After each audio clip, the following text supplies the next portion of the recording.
Ukraine और रसिया युद्ध के बीच यूक्रेन से सुरक्षित पूर्णिया लौटा शौकत। अपने घर बाइसी पहुंचते ही परिवार वाले खुशी से झूम उठे।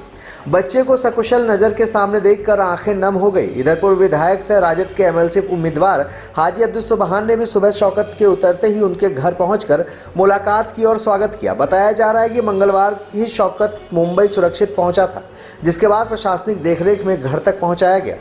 बता दें कि शौकत पहला छात्र है जिले का जो अपने घर तक पहुंचा है। शौकत ने एसडीएन न्यूज से बात करते हुए अपनी समस्याओं को बताया और इस वक्त यूक्रेन के हालात को भी बताया। साथ ही साथ ये भी बताया कि उन्हें यहाँ तक पहुँचने में किन किन कठिनाइयों का सामना करना पड़ा है, बॉर्डर पर एम्बेसी का क्या काम रहे, किस तरह से उन्हें सहायता मिली, इन सब चीज़ों पर विस्तार से बताया है।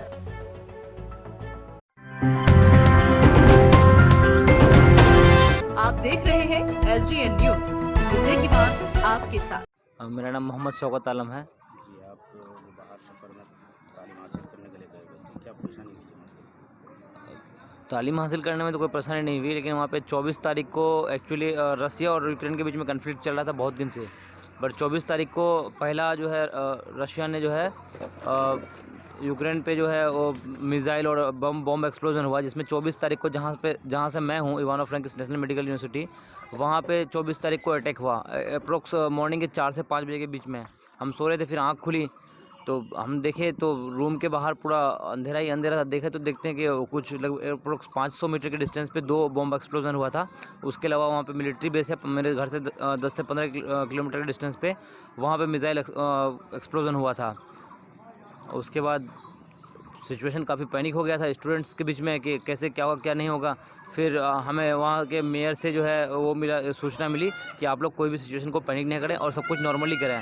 और जो वहाँ पे जो वो सुपरमार्केट थे, उन सुपरमार्केट में ये वहाँ के लोगों ने ये डिसीजन लिया कि इस तरह से सामान ख़रीदना है कि हर एक इंसान को उसकी ज़रूरत की चीज़ें पूरी हो जाए और सबको सामान मिले। तो सबको सामान लिए। उसके बाद फिर क्या हुआ कि हमने 24 तारीख किसी तरह गुजारा। 25 तारीख को फिर सुनने में आया कि फिर से कुछ बॉम्ब अटैक या कुछ होगा। तो हमने यूनिवर्सिटी को सबने मिल कर के बात किया। यूनिवर्सिटी से बोला कि हमें यहाँ से निकालने, क्योंकि 24 तारीख के बाद वहाँ पे कोई भी ट्रांसपोर्ट सिस्टम बिल्कुल स्टॉप हो चुका था।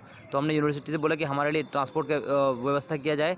तो यूनिवर्सिटी ने हमें बताया कि आपके लिए 25 की सुबह को, हमने 24 की शाम को ही यूनिवर्सिटी को बोला था, 25 की सुबह को यूनिवर्सिटी आपके लिए बस का इंतज़ाम कर रही है, 30 बस का इंतज़ाम, जिससे सारे बच्चों को रोमानिया या हंगरी बॉर्डर को पहुंचाया जाएगा। बट फिर रात में हमारे पास नोटिफिकेशन आया कि कोई भी बस का इंतज़ाम नहीं हो रहा है, क्योंकि इंडियन एम्बेसी ने हमें मना किया हुआ है और सारे बच्चों को अपने अपने घरों पर ठहरने को कहा गया है। बट 25 की हम तो उस बात को सुन लिए, लेकिन 25 की शाम को हमने देखा कि फिर जो है फाइटर जेट जो है हमारे घर के आसपास घूम रहे थे। तो हमें काफ़ी डर लगने लगा। तो हम सारे बच्चों ने किसी तरह भी हम लोगों ने मिलकर के वहाँ के यूक्रेनियन दोस्त से मिलकर के बस किराए पे किया। जिस बस का किराया 50,000 रुपये था, हमने उसको 2.5 लाख में किराया किया और 2.5 लाख में किराया करके उसको हम रोमानिया बॉर्डर ले गए।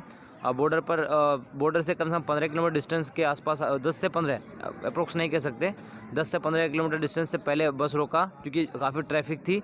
और फिर वहाँ से हम पैदल गए, बॉर्डर पे गए। तो बॉर्डर पे बहुत ज़्यादा भीड़ था, बहुत ज़्यादा क्राउड था और इंडियंस के लिए बहुत सारे प्रॉब्लम हो रही थी। इंडियंस को अलाउड नहीं कर रहा था। तो हम लगभग 30 घंटा लाइन पे खड़े रहे, क्यू पे खड़े रहे। फिर उसके बाद यूक्रेनियन लोगों के साथ मिल करके उनको कंफर्ट करा के उनके साथ मिल करके कि we are also the human, we have also the heart, we are also feeling the same.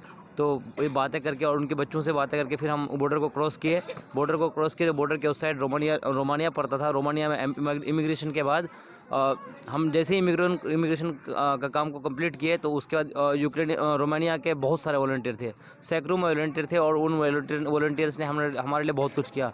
किसी ने खाने का इंतज़ाम किया, किसी ने चाय, किसी ने कुछ, और किसी ने ब्लैंकेट। एंड इवन यहाँ तक के हुआ कि कोई बस का इंतज़ाम कर रहा था, कोई कुछ कर रहा था। फिर क्योंकि 30 घंटा हो गया था, तो 30 घंटे बाद वो जब मैं बॉर्डर क्रॉस किया था उस टाइम रात का वक्त था। तो रात के वक्त पे मैं इंडियन एम्बेसी की वहाँ पे कोई भी बस या कुछ भी नहीं था। तो रोमानिया के लोगों ने बोला कि सर आप अभी इस बस में बैठ जाइए, आपको हम शेल्टर प्रोवाइड कर रहे हैं। तो वहाँ से हम गए रोमानिया के थ्रू। वहाँ से बॉर्डर से 250 किलोमीटर दूर पेट्रोनेक नाम से एक सिटी है, वहाँ पे मुझे ले गया। वहाँ पे होटल में ठहरे। वो रोमानियन गवर्नमेंट ने हमें फिर रात में खाना दिया, शॉवर लेने के लिए टॉवल वगैरह सब चीज़ ला के दिया। फिर हमने शॉवर लिया, फिर उनके खाना मिला। और फिर जब सुबह हुई तो हमने बोला कि मुझे इंडियन एम्बेसी जाना है। तो वहाँ से उन्होंने 15,000 रुपये की जो है 200 यूरो की टैक्सी करके मुझे इंडियन एम्बेसी तो नहीं एयरपोर्ट को भेजा। मैंने बोला था एम्बेसी, बट उन्होंने मुझे एयरपोर्ट को भेजा और फिर एयरपोर्ट से वहाँ से जो है फिर इंडियन गवर्नमेंट ने हमें वहाँ पे से इंडिया मुंबई के लिए फ़्लाइट मिला और फिर मुंबई फ़्लाइट से हम फिर पटना फ़्लाइट को आए। वो बिहार गवर्नमेंट की तरफ से था। फिर बिहार से मुझे घर तक को छोड़ा गया वो बिहार गवर्नमेंट के थ्रू। इसके लिए मैं बिहार के लोगों का शुक्रिया अदा करना चाहता हूँ और सबसे ज़्यादा मैं अपने यहाँ के लोगों का शुक्रिया अदा करना चाहता हूँ जो दिन रात हमारे लिए दुआ कर रहे थे। यहाँ के सारी मस्जिदों में हमारे लिए दुआएं हो रही थी। खुशी, बहुत खुशी है। जब वहाँ थे हम लोग को बहुत परेशानी थी कि कैसे आएंगे, क्या होगा। लोगों को मैंने खबर न्यूज़ सुन करके हम लोग जो बहुत परेशान थे कि हो सकता है कि बच्चा मेरा घर तक पहुँचे या ना पहुँचे।